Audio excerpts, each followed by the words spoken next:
When we say creation, we are talking about creation as we know it.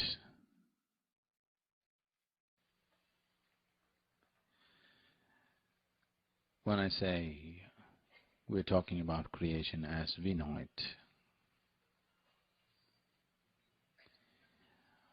the way we know it right now is only through the five senses. Generally, as people know creation is only through the five sense organs. In the very nature of things, sense organs always perceive everything only in comparison with something else. What you know in comparison is not perception, it is a distortion of reality. So what you perceive in comparison is useful for survival in a particular situation, but it is not sufficient to know creation the way it is. Today, the physical sciences, physics especially, is completely going off the rack, talking about things which doesn't seem like science, which seems so much like science fiction, not science anymore. They are talking about different dimensions of reality existing right here, which is not in your perception. This is something for ages we have been talking about, and the whole science of yoga is only about enhancing one's perception, because what you perceive is all you know.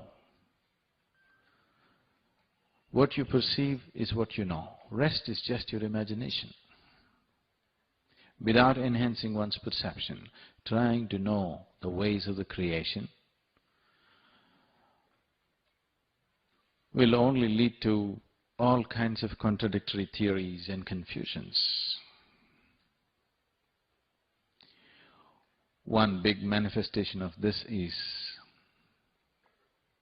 today the two most dominant theories which are dominating and guiding, which are guiding principles behind almost every fundamental research that's going on in physics is the general relativity and the quantum mechanics. One is describing the ways of the cosmos, another is describing or defining the ways of the atomic and the subatomic. But what is really freaking the scientists out is that the general theory of relativity and the quantum theory can never agree with each other. They're diametrically opposite to each other. Or in other words, your perception or your conception is that the atomic is working against the cosmic, or the cosmic is working against the atomic, which is just absurd. Because they are not different, and what you call as the atomic is the building block for the cosmic. There is no way they can work against each other. But now the two theories we have, that's what they suggest. And scientists are aware today that this cannot be true. So we spend a lot of time propounding theories where it takes another 50 years, 100 years for us to disprove it. This has been the way it's been going. This science has been useful because this science you can convert it into technology and make it useful in so many different ways. It is only for the value of technology that science has become valuable. I want you to differentiate between science and technology. Technology is the application part of it. If you take away the application part of it, in terms of knowing, the way sciences approach knowing has been very rudimentary and very limited in so many different ways. If you look at the aspects of science, the way it is being explored, it is very relative and limited. Only because of technology that comes out of this science, it has become very relevant, not otherwise. Another reason why spirituality has become irrelevant in large number of people's lives is people who talked spirituality could not produce the necessary technology which will make a difference for people. They only talked about ultimate well-being, but such a thing never occurred to anybody. Because people could not make technology out of the spiritual sciences, the spiritual science became irrelevant. Because it is a subjective science and it needed a completely different kind of laboratory and a completely different kind of focus and perception, it became more and more irrelevant because people spoke of spirituality only as a philosophy. Today, people are talking about spirituality and philosophy as if they're the same. Spirituality is a science which is not concocted by you, but philosophy is something that you concoct, something that you make up in your mind. If we interview every one of you, each one of you have your own kind of philosophy. There is nobody who is not a philosopher on the planet. Do you know this? There is nobody on the planet who is not a philosopher. Everybody has his own philosophy. You ask anybody, they have their own philosophy. You meet a great philosopher, of course he has a very elaborate philosophy. You meet a petty criminal, he has his own philosophy. You talk to your servant maid and see, she has her own philosophy. Is it so? You just talk to the beggar on the street, actually he has his own philosophy. So philosophy is something that you concoct to create a certain psychological comfort and a feeling of knowing which is not true. Spirituality is not something that you concoct, it is something that you explore. If you want to explore these dimensions, the only and only way is to enhance your perception. Without having necessary methods to enhance your perception, if you approach it, definitely it looks like a dead end. Now, when you say spirituality, you're talking about something that you're unable to perceive through the five senses. You're talking about a dimension which is beyond the physical. And the five senses, the very way they are made, they can perceive only that which is physical. Anything that is not physical, you cannot see it, you cannot smell it, you cannot taste it, you cannot hear it, nor can you touch it. So if your perception is limited to five senses, naturally the play of your life and the scope of your life will be only physical. But I talk to God every day, that is also physical. Because God is just an idea for most people, it's not a living reality. No, I feel it in my heart. What you feel in your heart is your emotion, which is also made up by you. The psychological and the emotional states, whatever you go through, can be made up by you right now. Isn't it so? Right now you can close your eyes and generate deep sense of love towards somebody. Right now you can close your eyes or maybe open your eyes and look at somebody here and generate a deep sense of hatred towards somebody. You can create whatever you want in your mind. And the way you think is the way you feel. So what is happening in the psychological sphere of your life has nothing to do with the spiritual. Today, unfortunately, the psychological solace is being interpreted as spiritual. To be psychologically in a pleasant state is one of the side effects of spirituality, but it is not spirituality.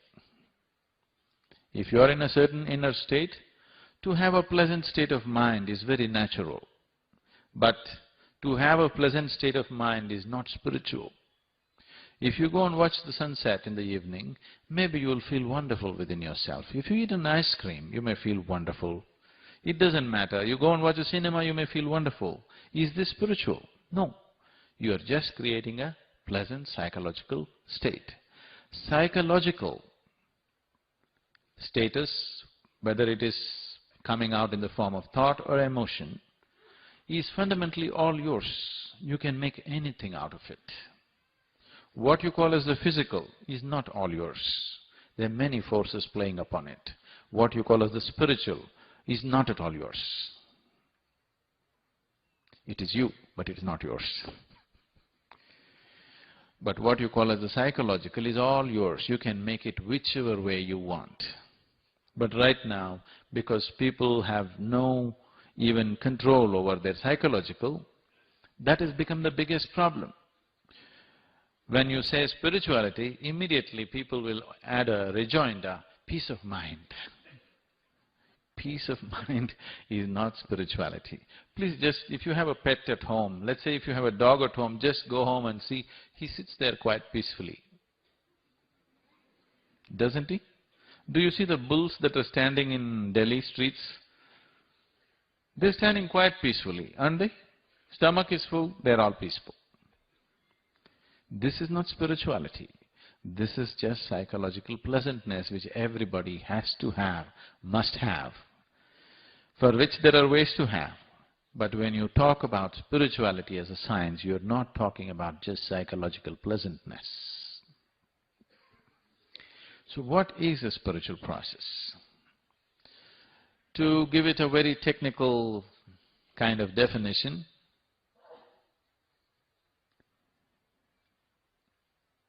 if your experience of life transcends the limitations of the physical, then we can say you're spiritual. Psychological is still physical. When I say still physical, see, for example, the microphone is physical. The electricity that is powering this is also physical. Maybe not so, so physical in terms of being able to see, but it is all, what is flowing through this wire is also physical, isn't it?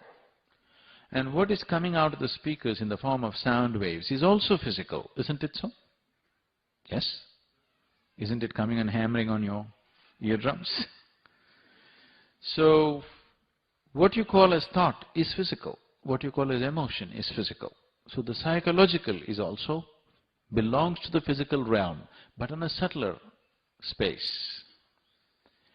So what we are looking at as spiritual is a dimension which is beyond the physical, which is the source of the physical.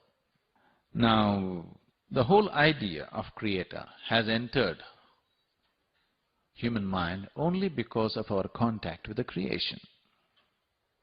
There was no creation, we wouldn't have thought of a creator, obviously. What is the most intimate part of creation that we know in our life is always this one. See, anything that you experience through the five senses is not happening outside, it's always happening inside, because the seat of your experience is within you, not outside of you.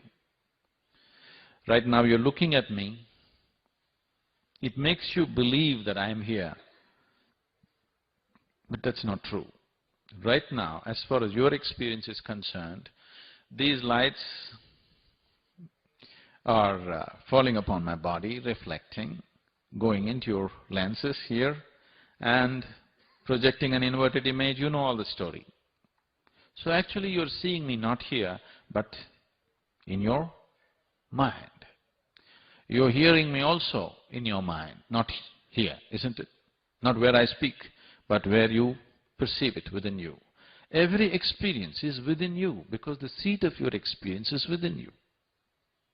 So this level of perception is sufficient for survival. If survival is all we are seeking, this level of perception is sufficient. If you have started seeking the creator, then this level of perception is not enough.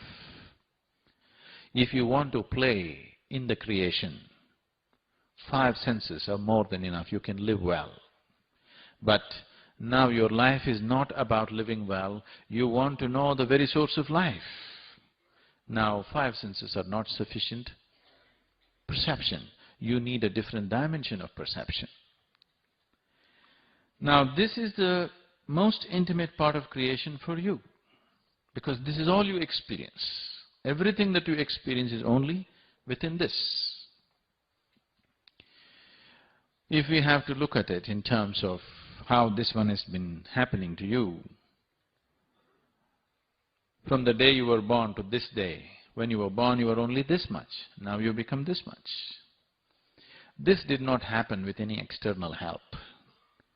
Maybe we gave the raw material from outside in the form of food, but the whole creation process is happening from inside. So what you refer to as the creator, definitely functioning from within you, isn't it? You see? There's a gender problem, but this is a language problem, I'm sorry. If I say, he is the creator within you, is he there? There's a problem with the ladies. Is she there? Then there's problem. Is it there? That is also a problem. This is because the language is logical and language exists only between the two dualities.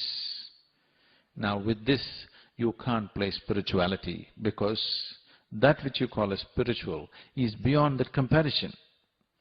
Because your sense organs always perceive everything in comparison, everything is dual. And without this duality, there is no survival. Survival is possible only if you learn to do and juggle the duality well. Only if you learn to do the right kind of circus with the duality, you survive well. If you do not know this circus, you cannot survive in this planet. But when you talk about that which is the source of creation, you're not talking about two, you're talking about one. So the gender becomes irrelevant, all your understanding of, logical understanding of life becomes irrelevant, and your perception through the senses becomes irrelevant. Now, if this is the way, then we should not try to think what it is, because if you try to think what it is, whatever we think only comes from what we already know. All our thought is functioning from the data that has already been fed into it. One cannot perceive the nature of the Creator by thinking about it. If you think about it, you will hallucinate after some time. It can create psychological well-being. For most people, largely, God has been taught to them, depending upon what kind of community, what kind of society, which part of the world, accordingly different types of gods have been taught to them. They believe it. So because they believe it, they think about it naturally, and it can become a very strong thought process which gives them certain sense of stability, comfort, confidence above all, but no clarity. Confidence without clarity can be disastrous. You can't see clearly, but you're very confident. Could it be disastrous? Yes. Do you see, your vision is not clear, but you're very confident driver. Is it going to be disastrous? Because what you need is not confidence, what you need is clarity. If you see things clearly, if you see everything the way it is, then you walk through the world effortlessly. You can do things with confidence also. Now, you want to cross a busy street, whatever is your sect or religion. Anyway, everybody has their own mantra. You say Hail Mary and run, or you say Jai Sri Ram and run, or you say Allahu Akbar and run. Busy traffic is going on at high speed, you just run across, shouting your mantra. You may make it. Yes, you may make it. Many times people make it, because quantum physics is also going about saying everything is happening by chance in existence. But if you try it a few times, then we will have to scrape you off the highway. If you see things clearly, then you cross the street. No confidence is needed, you simply cross the street.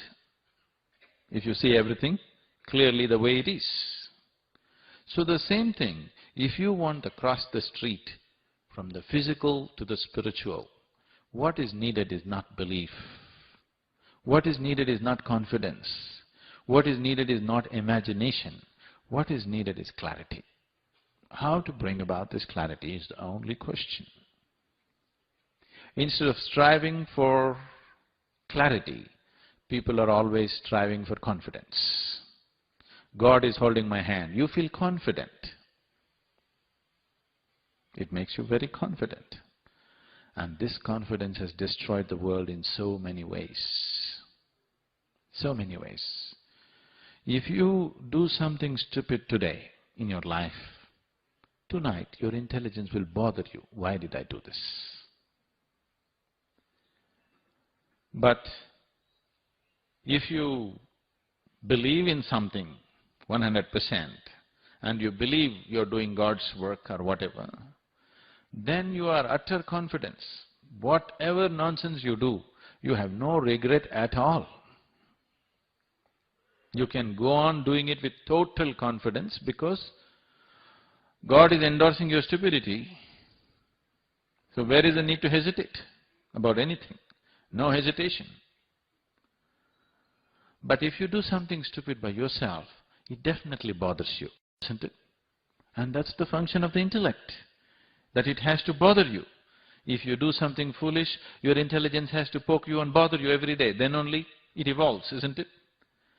What started as a spiritual process is one time slowly became organized into a certain form and has created so much nuisance and division. Humanity is divided almost permanently, you know. When you look at it, when are we going to put it together, it looks like a faraway reality. It's all right to dream, it's all right to have a vision, it's all right to work for it, but when you really look at the world's human reality today, when are we going to put all the world together is a big question, isn't it? Because they're so deeply divided. Any other division, you are this party, that party, people can change parties very easily. But once you believe something as God's own stuff, changing is very difficult because it is heaven endorsed, very, very difficult. And this is the biggest impediment for spiritual process to happen. If spiritual process has to become a common reality for everybody, it's extremely important that it is presented as a science, as a scientific method. See, today your intellect is made this way. Only if I speak something logical, you will listen. If I speak something illogical, you are unwilling to listen. Isn't it so? Yes. That means only the ways of the modern science is acceptable to you. Anything other than that is not acceptable to you. So it's extremely important that spiritual process also is clothed in the same logical clothing, because intellect is a large part of you. If I met you 2,000 or 10,000 years ago, your intellect was not the most dominant part in you, your emotion was the most dominant part in you. Is it so? If I happen to meet you 10,000 years ago or even 1,000 years ago, your emotion would have been the dominant factor, not your intellect. But today, things have changed and your intellect is the dominant factor in you. Once your intellect is dominant, anything illogical it cannot come to terms with. No way it will come to terms with.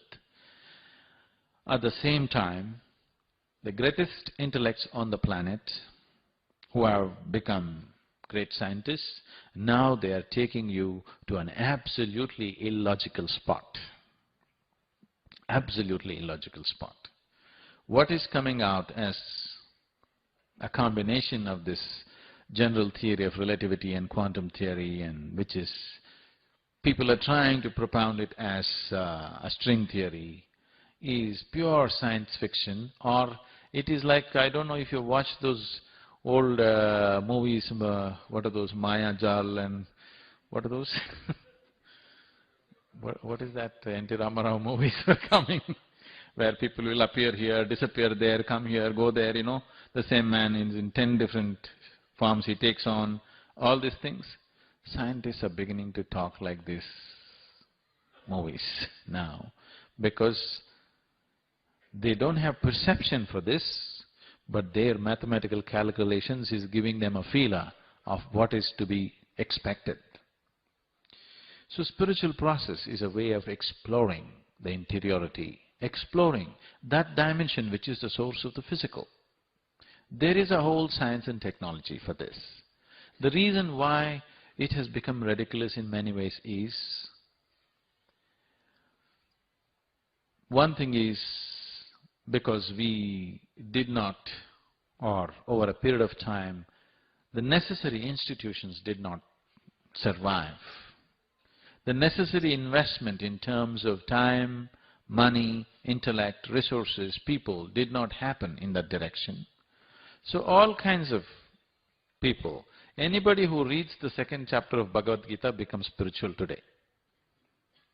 Yes, because it's very easy.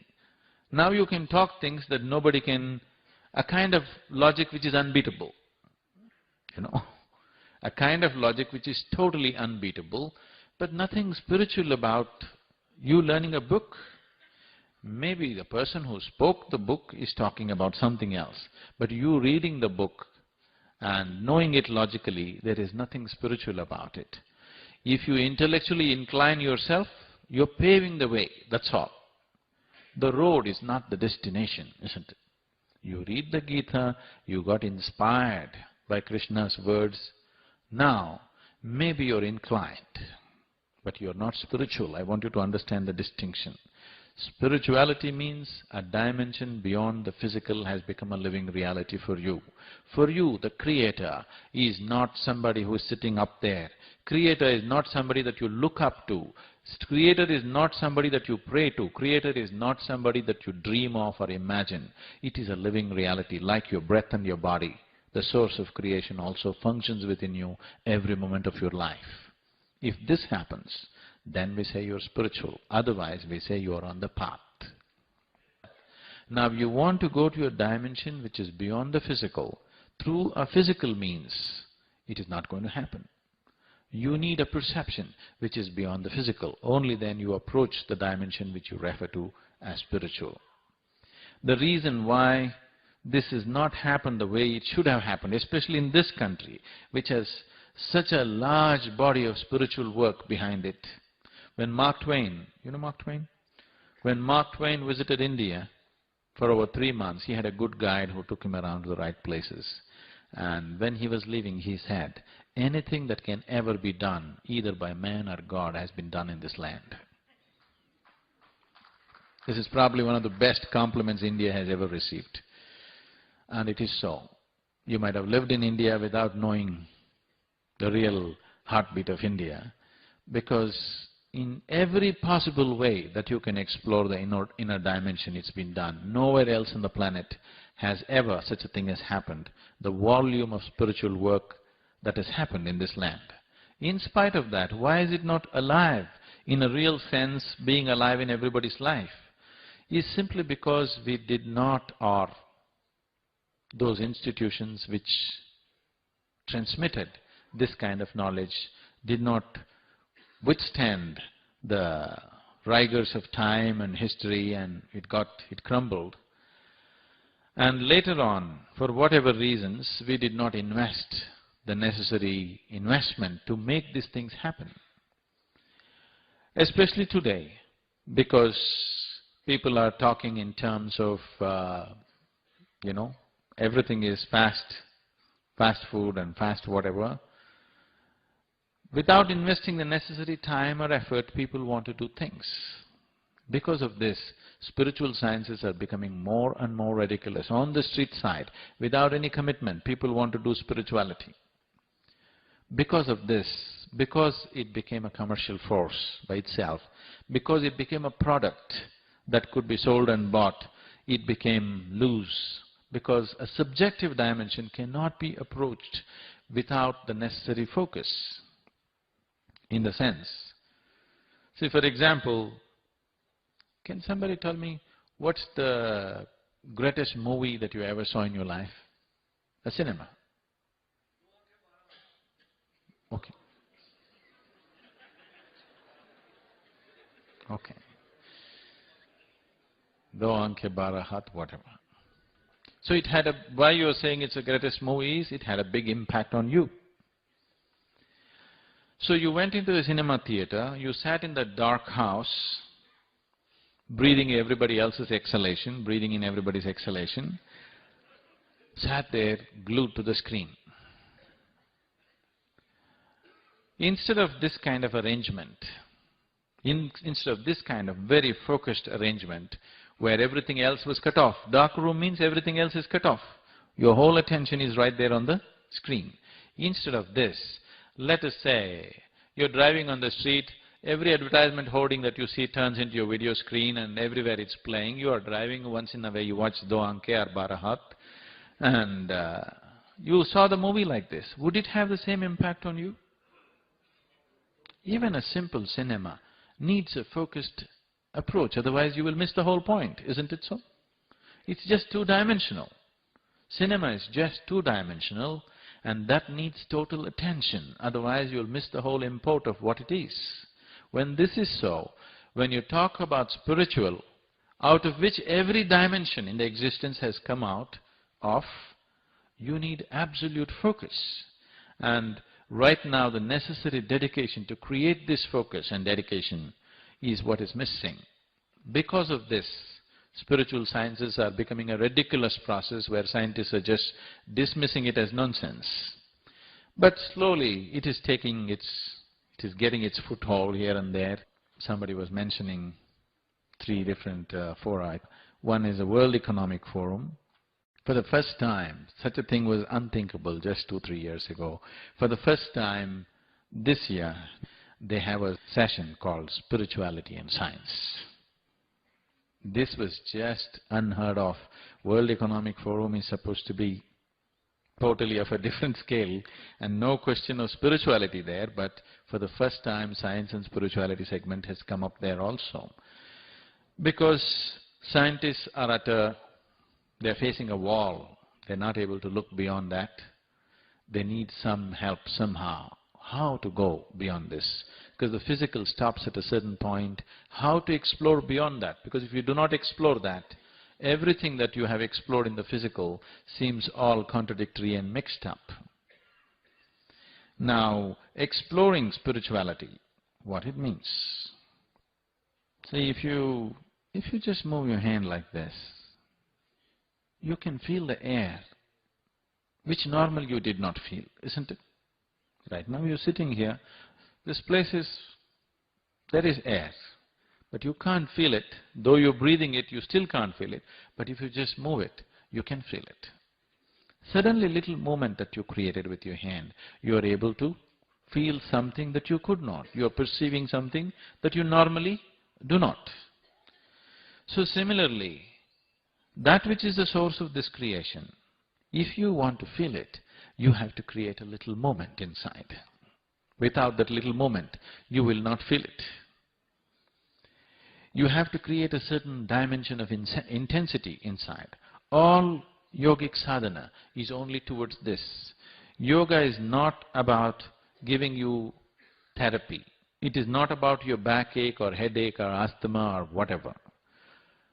Health benefits that come out of yoga are purely side effects of yoga. Yoga is not a therapy, it's a discipline. If you take this as a discipline, therapeutic values are there. Therapy will happen, but you never do yoga as a therapy. It is done as a discipline. Because using it as a therapy is like… Can I tell you a story? I seek your permission because the moment I say once upon a time, many people here, the light is right, you will think it is bedtime. Let us say you have never seen an aircraft in your life. You do not know the very concept of flight.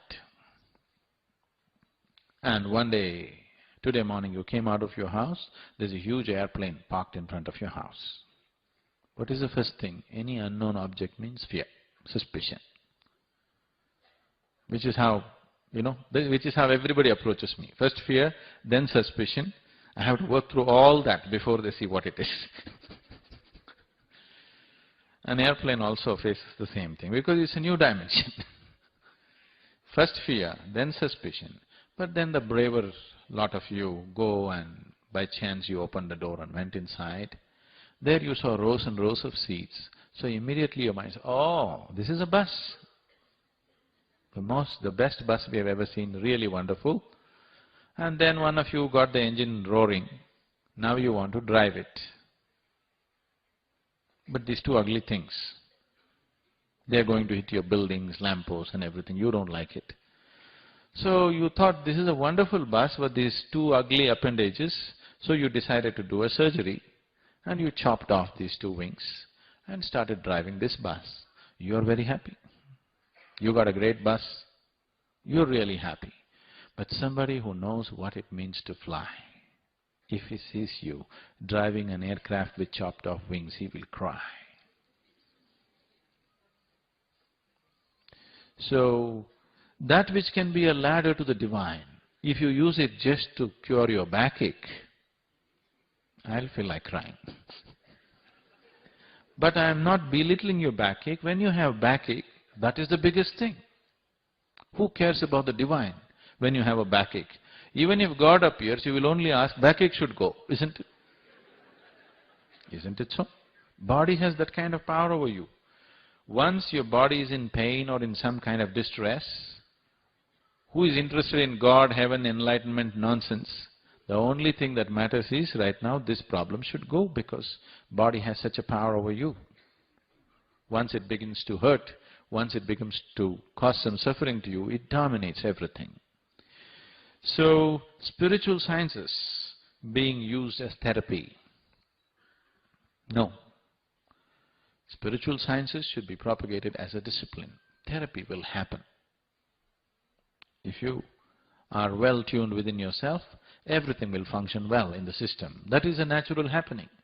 But using parts of spirituality as a way to cure yourself of something or this or that, you will only complicate your life in so many different ways, because this broken up spirituality, this spirituality which people want to do in segments and just for a particular benefit, could complicate life in so many different ways. I will not go into that aspect, but now we are talking about an academy for spiritual sciences.